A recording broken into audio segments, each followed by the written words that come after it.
இந்த 1.5 வருஷத்துல second line leaders யாருமே பெருசா டெவலப் பண்ணல. அது மிகப்பெரிய மைனஸ் அது அவருக்கு. கலைஞர் வந்து தனிப்பெரும் தலைவர்னா கூட, மிகுந்த ஆளுமை மிக்க தலைவர்னா கூட, கலைஞருக்கு பின்னாடி அறிவார்ந்த தலைவர்கள் இருப்பாங்க. கொஞ்சம் ஜனரஞ்சகமா மிகப்பெரிய க்ரௌட இழுக்கிற தலைவர்கள் இருப்பாங்க.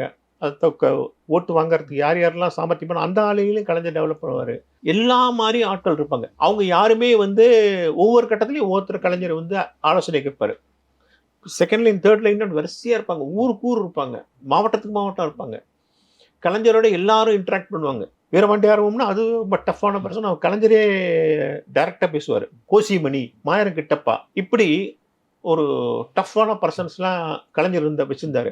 எம்ஜிஆரே எடுத்துங்களேன். அவரோட எப்பயுமே அட்வைஸ் பண்ண ஒரு 5, 6 பேர் வச்சிருந்தாரு. ரொம்ப க்ளோஸாவே. அதில் முதன்மையானவர் ஆர்.எம். வீரப்பன், கே. கிருஷ்ணசாமி, நாவலர் நெடுஞ்செழியன். இப்படி எம்ஜிஆரும் ஒரு செட் ஆஃப் பீப்புள் வச்சிருந்தாரு. ஸோ செகண்ட் லைன் லீடர்ஸ் அங்க இருந்தாங்க.